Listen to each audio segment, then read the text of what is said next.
Try and gather a few thoughts.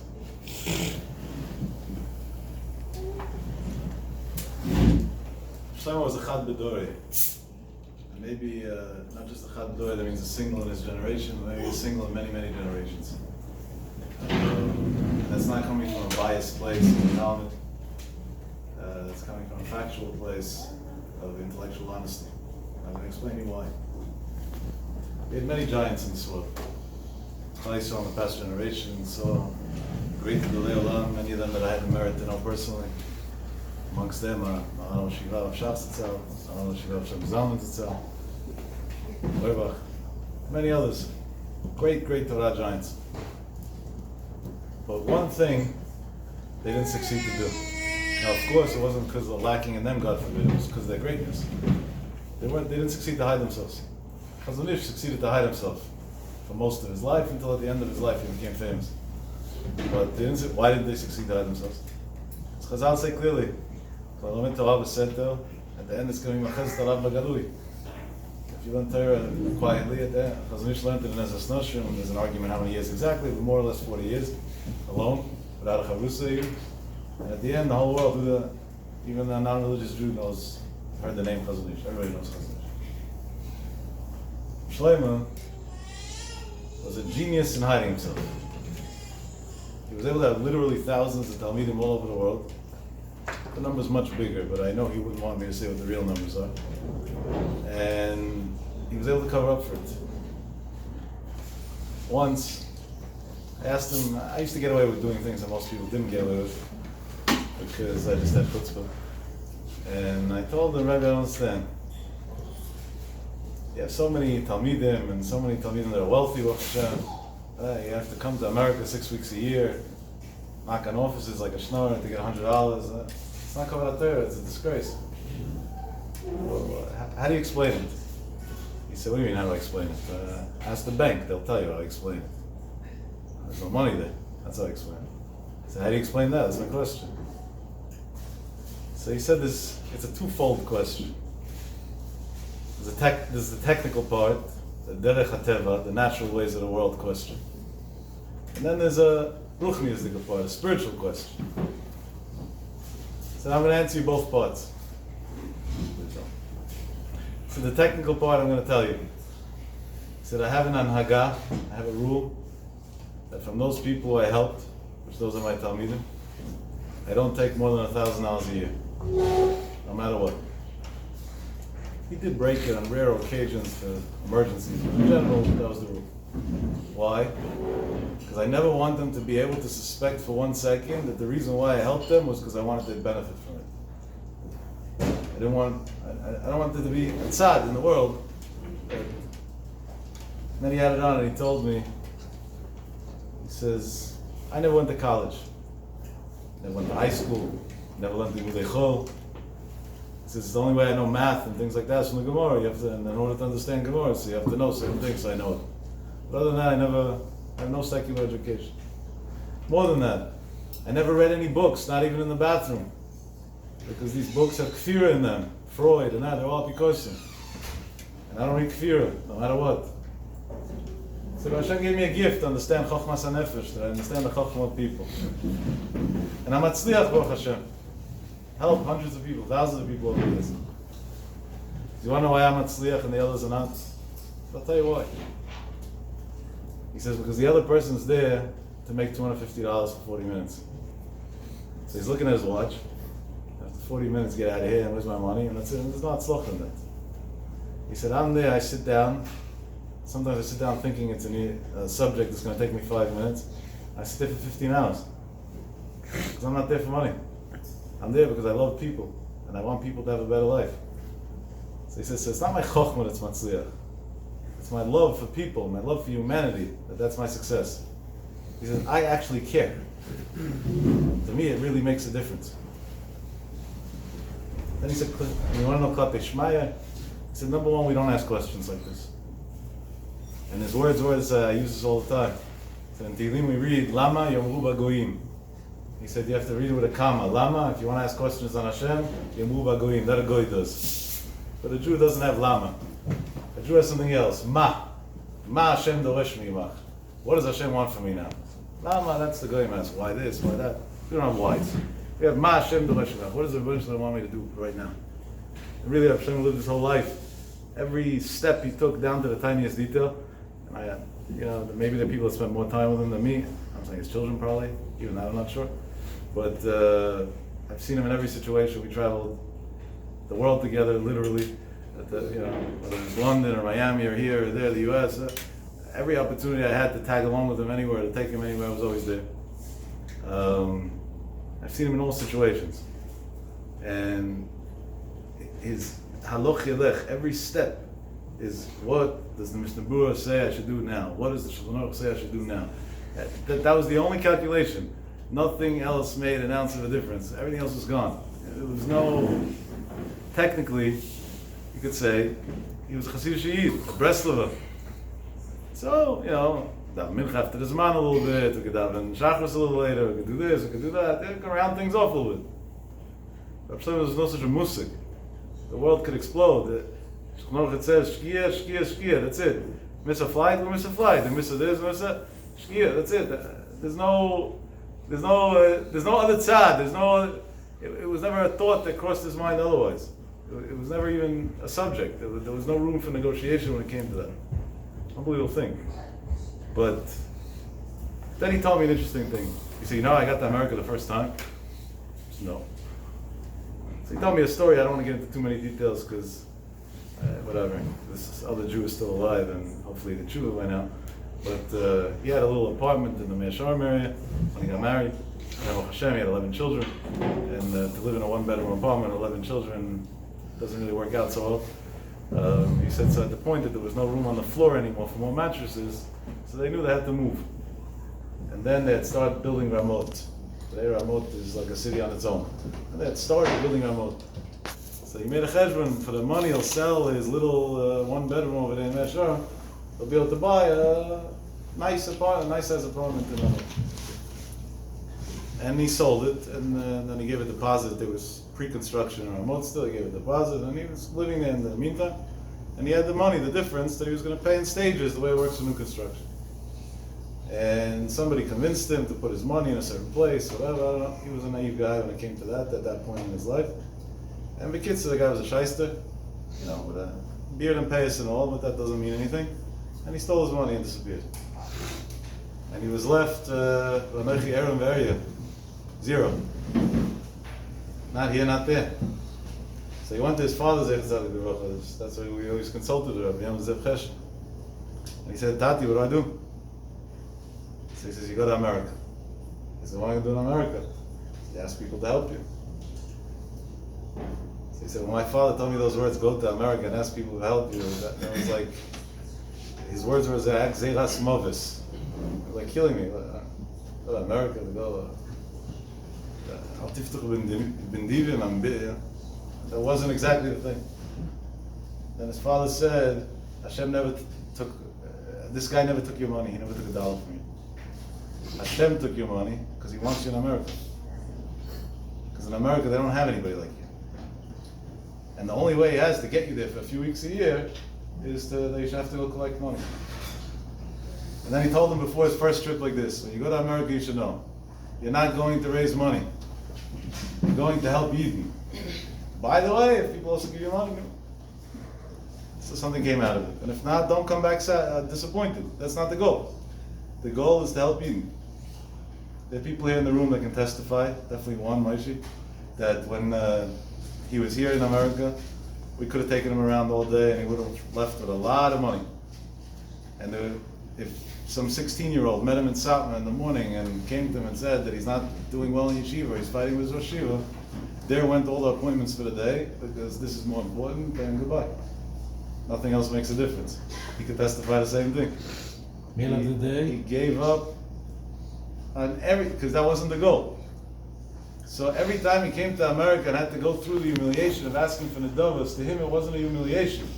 It was a schus that Hashem gave him now an opportunity to be somewhere that he could help more people. And to be somewhere where it's a geder mokam sheinish. There was nobody else who could do such work.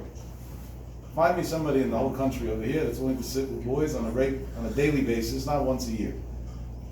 Between 16 and 20 hours a day. 15 and 20 hours a day, no, a little bit less. Every single day. Except for Friday and Wednesday evening, you would end earlier because of the shiur. But it doesn't exist. There's no such musik. No such word. It doesn't, it's not a ger. Mesiras nefesh. I got to know Rav SHLOMO in very, very awkward circumstances, to put it mildly. I was a teenager in a very tough state in life. The ruchnius, the gashmius, in every way, shape, and form. And Rav SHLOMO had a close friend here in Lakewood, not the Kozlowitz, who was a friend of my father. And not to fool me into it. Whatever, it's a long story, it's not some other time maybe. But he pulled a nice stunt on me, and he got me to sit down with Rav SHLOMO one Shabbos afternoon in his house, 10 Courtney, at about 2 o'clock in the afternoon on winter Shabbos. The first time I sat down with Rav SHLOMO, I was 16, he sat with me for 14 hours and 45 minutes straight, in one shot. No mincha, no shalashudis, no ma'ariv, no havdalah. The only way we knew Shabbos was over was because we used to smoke, and not right after Shabbos, put packs of cigarettes under the door. It's like this, the conversation shouldn't stop. Not that didn't smoke, so he went running to buy cigarettes, to bring cigarettes, to stick it under the door. So, because he knew this was pikuach nefesh, he had to save a life. And he didn't want it to stop. He wanted it to be there. That's how he knew Shabbos was over. Other than that, there was no watch, the clock didn't exist. He didn't know me. He didn't know me anything. He wasn't getting paid. On the contrary, he actually had to put up with a lot of abuse afterwards. People didn't agree with his opinions and this, they gave him a hard time. He had every reason to run away. But that was it. It was that day that he committed his life, and from there was 23 and a half years straight afterwards, day in, day out, under all circumstances in the world, just because he met a 16-year-old boy who was going through a hard time. That was enough of a reason. He didn't need any other reasons. If you think about it, it makes no sense. Why does somebody do that? And not stamp somebody. Why shouldn't Adam Gadol, who knew, we talk a lot about Rav help for people because we all benefited from it. But let's start a little before that. There's a man who went to Rav Nachum, who went to Rav Chaim Charusa, who said shiur in yeshiva, who had his own yeshiva, who talking about Goy Noilam, that knew Kol HaTorah Kula Bal Peh, anywhere you wanted, any sugya and shas at any given moment. He was an Ilui. He had a brain that made no sense. And you could talk to him in anything you wanted at any place in shas. Nigla and Nista, he was a Goy in Kabbalah also. And what about me? He should think about himself. But himself, the me didn't exist. And part two was, not only didn't he want cover, he ran away from it like fire, and he told me why once. I used to challenge him all the time, but not because I was challenging. At the beginning it was because I was challenging. I was a troubled teenager, I used to challenge everything. But at a certain point it was because I wanted to learn. So my way of learning was asking. If you don't ask, you don't learn. So I told him out straight out, Rabbi, sit in the Mizrach, sit up front. What's wrong with sitting up front? So he said, Zelani, it's not me. I said, okay, that's an excuse. What's the real reason? So then he told me like this. My father once told me, people are going to give you covet. Hashem gave you a gift, and you're a Talmid Chacham. But covet is not for it's not for you. Covet is only for Hashem. You're not allowed to take covet. He said, but one thing you are allowed to take, and see the dakut, the fine line between the two, and understand what a great man is. The satisfaction that you have out of saving neshamas and building homes, that you should always take with you. Because that's what's going to give you the strength to do the same thing again tomorrow. What a fine, fine difference. The honor, the thank yous, that, run away from it. But the little point, that point of satisfaction, the nachat that you have, that, oh, I built another Jewish family, I built another Jewish home, I gave another person a chance to life, that you should always take with you. That's an amazing, amazing thing. Be able to live that balance in a way. Now, if you think about it, Shlomo is the ultimate example of Machlekes L'Shem Shamayim. Shlomo is the 7th generation grandson of Rav Saadia Moliva. For those who don't know, Rav Saadia Moliva was the Goyen Chavrusa who signed on the Cherem in the name of the Goyen against the Baal Shem Tov. And 7 generations later, 6 generations later, his father already was Breslov Chasidim. Interesting, no? That's called the Machlekes L'Shem Shamayim. Machlekes L'Shem Shamayim Sefer L'Skayim. And Rav Shlomo had both of them. He was the Breslov Chassid, who was the Mirror Talmud, and later on the Mirror SHLOMO, and the mirror figure that the Rashi was consulted with on everything. Somebody once asked this unbelievable thing, I think they said by Yeshiva, the previous Yeshiva Amir, Mr. Tzvi, how could it be that Mir has a policy that they don't throw out boys? They're boys that do things that aren't so appropriate and that they can damage others. And they can teach others bad things. So Mr. Tzvi said, I don't have to throw out boys, because I have Rav Shlomo. And as long as I have him, he takes care of them and the yeshiva's protected. There's nothing to worry about. What's going to be the new policy in Mir now? I don't know. You may want to ask. But the unbelievable thing. That was like a certain menuchas hanefesh that they had. That there was a man who literally did what he had to do. It was an unbelievable thing. He did what he had to do. He had a lot of things that he stood very strong on, a lot of principles. He was in his nature, he was a big kanoi. You would have never figured it out. You would have never known it. Because he himself, when it came to anhaga with people, behaved the opposite extreme. So in his nature was a big kanoi.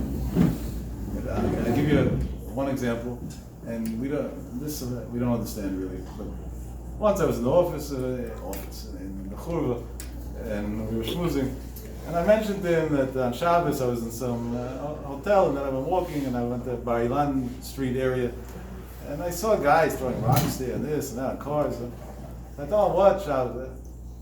First of all, the whole it's Chil Shabbos, the rocks are muksa. And besides, what is it? One big Chil Hashem, then the media hates us, the fire hates us. What are we gaining over here? And it was a big turnoff to me. It really bothered me. And Shlomo told me, I understand and I agree. But you have to be Melamed Zchus. And Melamed Zchus is not fantasy that, they don't know better. He says, Be'etzim. He says, you want to know what the Limud Zchus Be'etzim is? Is that behind what they're doing, even though it's wrong, there's something holy. I said, how do you do something wrong that's holy? So he tells me an interesting thing. Shnei luchas avonim hoirit biyadoi, v'katuv bahem shmirat Shabbat. He said, those luchas avonim that these kids are throwing on that Shabbos stands. He says, you want to know on that Shabbos stands? Because the media carries the story Saturday night and say these crazy religious people threw rocks, and now people know that there's religious people on this Shabbos. Without that, even that they wouldn't know. And then I looked at him like he was crazy, like he fell off the moon. But recently, when I've spent a lot of time with him in the hospital in the past 6 months, I met doctors that are 50, 60, 70 years old, educated people that don't know what Shema Yisrael is, that were raised in Israel their whole life. So that Kosev B'Hem Shmiras Shabbos is kipshuta. It wasn't, there was no exaggeration over here. It was literal. Now it's unfortunate the message went across through a left-wing liberal crazy media and made us look bad. But to be able to see one step further in every situation on the outcome of the outcome, that was only the ultimate title of Chacham, Hawait and Allah. Don't respond to this because it's not going to come out good for anybody, but how many times did you go to a rabbi and you asked him a question and he gave you an answer that made no sense to you? And you asked him why and he said, because I told you so. Or trust me. Let's plead the fifth on the subject, it's better that way. Mary Rebbe Zitzal, in my first conversation with him, ended off the conversation like this. He said, some people call me a rabbi. He said, there are others that even titled me a Das Torah. He said, I'm not going to say if that's right or wrong. That's a personal judgment. If it makes him feel good that he thinks that that's what I am, good for him, why not? He said, but I am going to tell you the rule. Hebrew goes a little better. He says, Ani da'at Torah she'asur lakshiv lo. I'm a Das Torah that you're not allowed to listen to. Why? He said, because by the time I'm done talking to you about something, it's not so clear by you that the only reason why you're doing it is because you understand it 100% on your own and you're doing it because of yourself, don't do it. You know what guts and what shoulders it takes to tell you, go live in a wrong way? because you don't understand right now? Then he told me like this. He says, many people made big changes. So they started what was called Tnuat Tshuva, right around the end of his father's life. His father was the one who, if today there's from society Jews in the world, it's only because of his father. And way before Kiruv, way before my uncle and my father, talking about years before. Velvel CHESHIN and Shiram B'nai Brak. Ika Yisraeli, Uri Zohar, all these people that first started, the first drop of light of Tshuva in Eretz Yisrael started by Rav Wolbe and him together, Velvel CHESHIN. And Uri Zohar, Hashem should give him a long life. He's not young anymore, he's in his 80s. Became from and became a Gadol Ador. And Ika Yisraeli, the same thing, and many others, the same thing. And then years later, we started having more Bali Tshuva in mass quantities. And the average lifespan is a couple of years maybe. And in the best case scenario, it's until the kids. But the second generation already is not, it's only Days Hilula that had the schus to go around, to be around Tzaddik. If you look, and what's the fact? Every organization in Israel says they made 100,000 people from at least. There's at least 5 of those organizations that make that claim. Add their children and their next generation, we're talking about 3 million people. So the whole Israel should be Haredi right now. You shouldn't be able to find a non-religious person. Lamai said we're the same million people that we were for all the years. Why? Because it's a hoax. It doesn't last. There's no kiyum to it. What was the difference? Certain people were preached to. Well, you preach to, so you get scared or you get emotional or excited for that moment. And it lasts for a day, a week, a month, a year, if we're lucky, 10 years. But the first time you hit a little hard moment, it's all less dim, less dying, you throw it all away. Other people were spoken to, were explained, and it became part of their neshama. It became part of their DNA.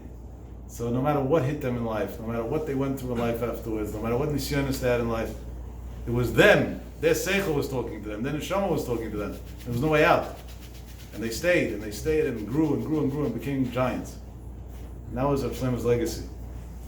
During the periods of my life that I was speaking in for larger crowds, Rav Shlomo never complimented me. And he was a very complimentary person.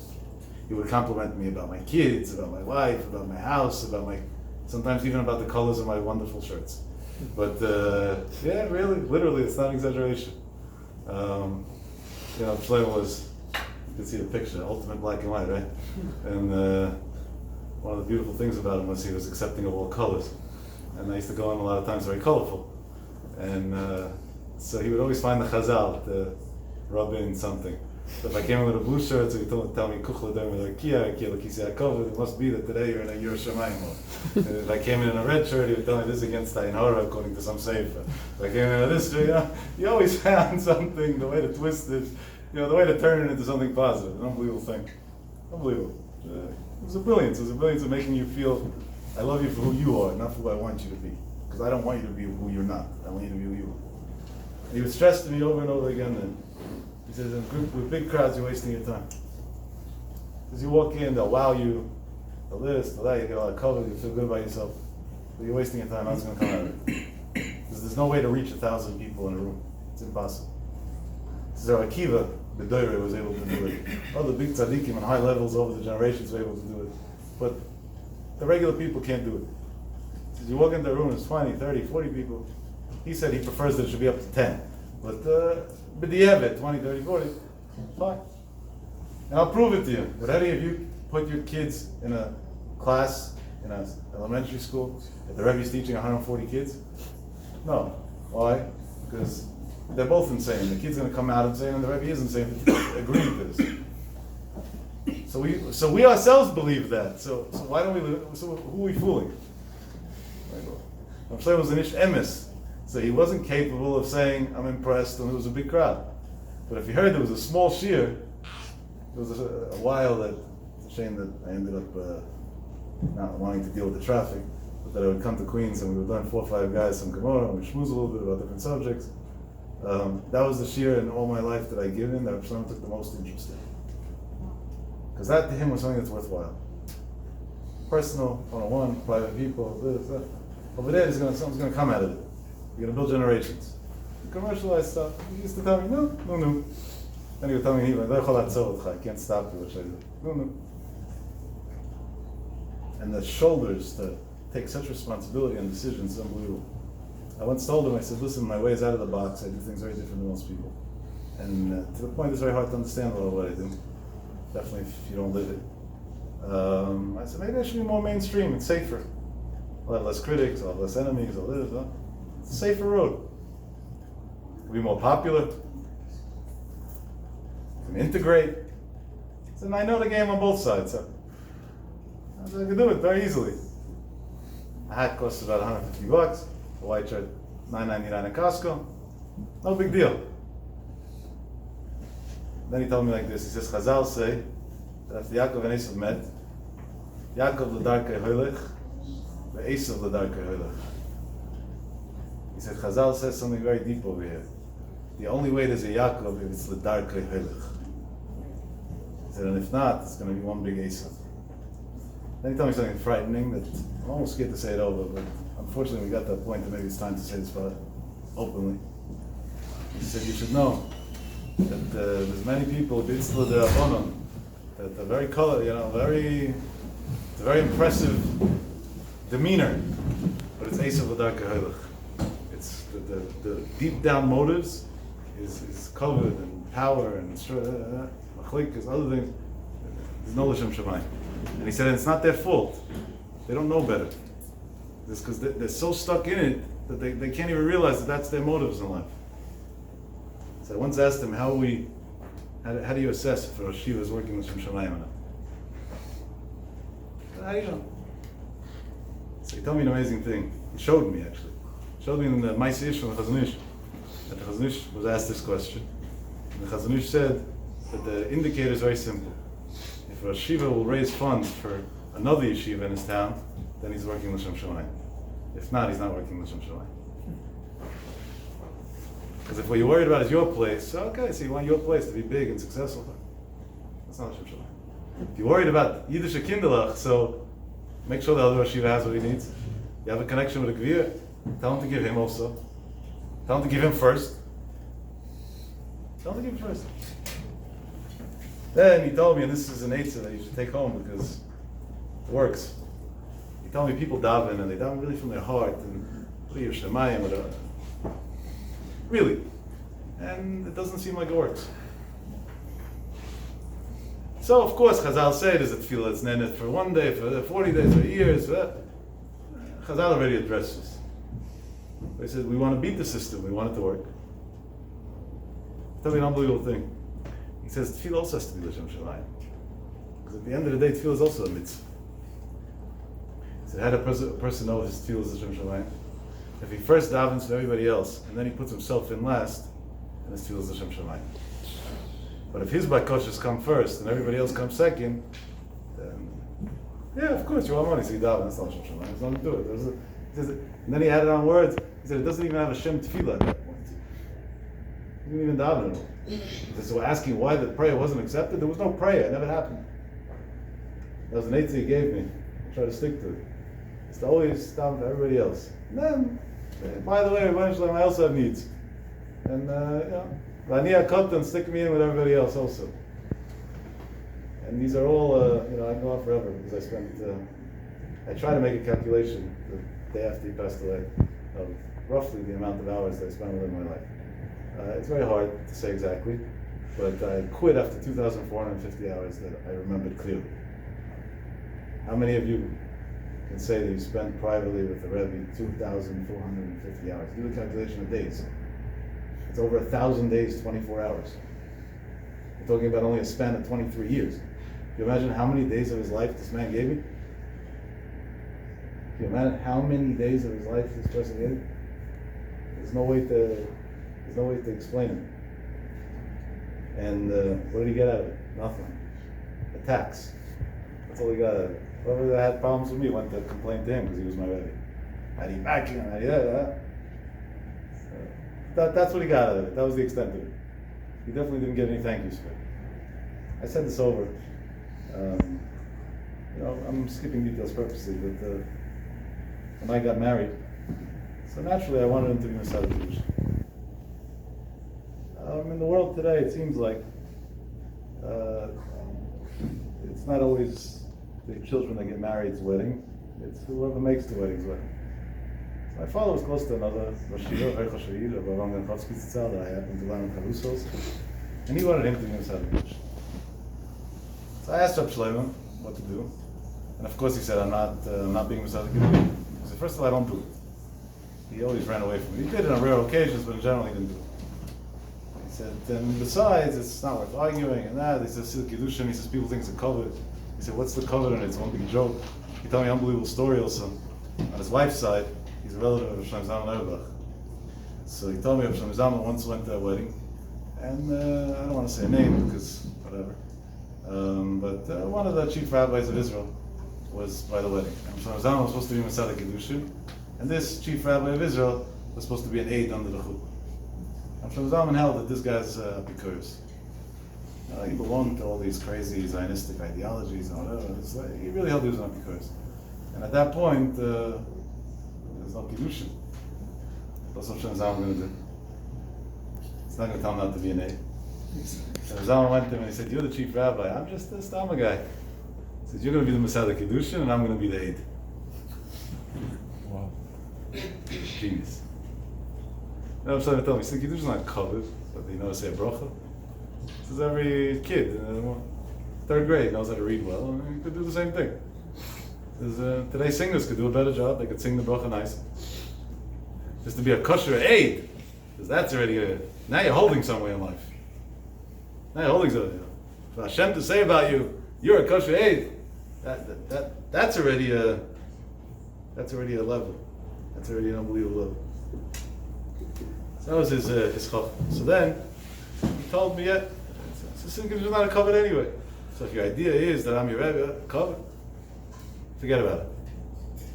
I said, but Rebbe, I want you to come to the wedding. So if you're Masada Kiddushin, you have no choice. If not, I'll be there.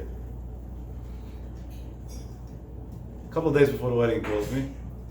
He tells me I just landed, and I'm not going to explain you why now. I'll explain you in a few years from now. No kibbutz under the chuppah. It's going to make people uncomfortable. And he came to my wedding from Israel special, and he didn't say a bracha under the chuppah either. Nothing, zero. Like he didn't exist. Only at the end of the wedding, after pleading and begging, he agreed to say a bracha at the end of the Sheva brachas when nobody was there already. And even that he didn't want to do. Later on he told me he regretted it. Normally, you saved somebody's life, you took him from the dumps to success. It's his wedding night. You want to stand under the chuppah, no? Nachas, Yiddish and Nachas, you deserve it, at least that. And to go out of the way to say, I'm telling you, I'm sitting in the back. Make believe I don't exist. You have to be a giant of the giants that's willing to be stepped on in such a sick way, just for the sake of helping a Jewish boy. There's no such thing. It doesn't exist in this world. It's not something that can be replicated, unfortunately. I wish it could, but it's not something that can be replicated. And I'm going to end up with two things. And one day, if you want to know more about SHLOMO, I'll be glad to share with you stories, but that'll be on your time, not on time that you feel obligated to. There was about 4 or 5 years, I don't know exactly, after my wedding. I went there to Israel and I went to visit him. And then I did mention to him that I feel very indebted to him for everything and for where I got to already. And I want to figure out a way to pay him back. And I know that he comes to America and he collects money and this and that. I said, I have access to people who have money, into funds. Let me take care of it for you. You don't have to embarrass yourself anymore. Let me do it. So I said, first of all, what, your busha is less important than my busha? Imagine today they went to San Shiva and said, you don't fundraise anymore, I'll fundraise. They'll hug you and kiss you and say, I love you. What could be better? He said, well, your busha is less than mine. He says, what type of way of thinking is that? He said, somebody has to, it's my problem, not yours. That was his first. He said, second of all, just the offer is an insult. I said, why is the offer an insult? I didn't mean to insult it. So he says, what do you say? He's saying, I helped you. I saved your life, so you want to pay me back. How are you going to pay me back? With dollars. So your life is worth dollars? That's all I did? I did dollars? This is dollars every businessman could do. So that's what I accomplished? You insulted me. He said, Elamai, we have a problem. There's no way to pay me back. But you want to pay me back. And you're right, there's a chiva kosatoy. He said, there's one way you can pay me back. He said, you stuck with me day in, day out. You've dealt with me, I've dealt with you, and you've seen me deal with people on countless occasions. You know the way I think. I want you to do the same thing for others. That's the way to pay me back. So I told him for how long? So he told me for 10 years. So I said, fine. I didn't know what I was getting into. I said, fine. I said, but why would anybody want to come to me? And that wasn't my train of thought at that point in life. So he said, Hashem's going to send it, don't worry. You're going to see what's going to happen. I don't know if Hashem sent it or he was the shliach from Hashem to send it, but from the time I came back to America, there hasn't been rest since. And then after 10 years, I told him, okay, Rabbi, the contract expired. Now we could maybe go do some other things. And he said, there's a musik in business. When things go good, so you renew, you extend. And so we're going to file for an extension. So how much longer? So he told me 10 more years. 10 more years. It's frightening to say these words. But I landed off the plane, the last time I saw him in my life, it was 2.5 weeks before he was nifta. So I went straight from the airport to the hospital, like I've done for the past 6 months of his life, the last 6 months of his life. And that night I was with him and we were talking about all different things. And I was trying to talk about happy things to cheer him up. He was in a terrible mindset physically, terrible mindset physically. And he turned to me and he said, Yaakov, if you want to stop a contract, so the other party has to have the opportunity to say his side. But I don't know if I'll have the opportunity anymore. So the contract is no longer going to expire. That was his goodbye to me. He must have known something that we didn't want to face and we didn't want to believe could ever happen. But the idea of a person who's not naive and doesn't think he did anything, who knows very well, yeah, I saved your life, you owe me your life, to still be willing to be stepped on and put up with nonsense and things that he should have never had to deal with on many fronts that I can't elaborate on. And with such a Mesiras Nefesh, and with such a love, and such a giving, and it's unreal. The last thing he told me, and this was actually the last halacha ruling he gave me also. He says that many times you have anhagas for yourself, and they're great, and you have to stick to them. Even it's important to have anhagas. He says we also have to know when your anhagas should go out of the window, because they're no longer important for now, because there are other things that are more important. So I said, what do you mean? But the Moshe, if it's good, then it's good. Huh? Because you have to be able to assess with chokhmah what's needed at what time and what situation, and do accordingly. So that's the greatness of a person. So there are many chumras that we have. He says if it's ikari hayadus, if it's halacha, of course we don't avoid any halacha no matter what whatsoever. But in things that are not halacha, that are anhagus, that are extras. It's and the other example he gave me was Shlomo used to spend about an hour in the mikveh every day. How he lived, I don't understand till today, because the amount of time he spent with people, and his avodah and davening, and his seder every morning, Brussels they learn 80 program mishnayos before breakfast. Where do the hours add up? It just doesn't work, But I don't know. It was weird. Somehow it all worked. We spent about an hour in the mikveh every day. And I'll be alochi, now I'll go your Rebbe to the mikveh, so I never went physically to the mikveh with him, but I waited outside the mikveh many times for a lot of hours. And sometimes it was longer than an hour. One day it was in Flatbush. And I was getting annoyed already. He had to make a flight, and he was going to miss his flight. And I begged him. I said, Rabbi, 5 minutes in and out, and we go to the airport. It's not a joke, There's only that much we could do for you. If you have a flight, and so he used to, he didn't ever miss the day of mikveh. So he would go to the mikveh. He would take a night flight and go to the mikveh here, and the night before.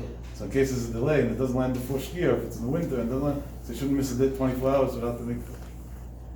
It's about 55 minutes. This was the 5-minute mikvah. And he came into the car. Hashem should forgive me, but I was done. I said, Rabbi, I'm not even going to the airport now. Who are we fooling? I said, and can you please do me a favor? Explain me what was so important in that mikvah. You dipped once, you're pure, that's it. What's the second dip? Explain it to me, I want to understand it. For once and for all, I gotta get this. And I remember this like it happened yesterday. This happened about 8 or 9 years ago. Held my hand, he pulled out of his jacket pocket a book, Yoman, it said on it in Hebrew, Yoman. I don't know how to count, I didn't count, but I'm guessing it's about 20 lines on a page. There's about 100 pages in there. All filled with names of people and what Yeshuas they need in life. He said, my father taught me how to be mechaven under the water when we tevel in the mikveh. Be part of Yeshuas people. He said, so it takes me a long time, what should I do? He said, and this I carry over here with my heart. So yeah, flight, no flight. If I miss it, I'm sure there's another flight tomorrow night. He carried a luach liber like Aaron HaKohen, the Tzoros of Klal Yisrael and the Simchas of Klal Yisrael, all day, every day. That was the only, besides the Torah, those were the two things he had in his world. The Tzoros of Klal Yisrael, even from the hospital in his worst situations, he asked me the tiniest details about guys in Lakewood and other places they were helping out. What's with this detail about him? What's with this? What with that? Call this one, take this one to the house for Shabbos, do this, do that. That's until his last days. That was the only concern. His medical condition is this. Everything was on the side. But so I don't know. It's hard for me to even come to terms of reality, which I definitely didn't, obviously, as of now. But to find a Rebbe, a father, and a best friend all in one, that's a very lucky privilege. So now I say thank you to Rabbi Shalom. And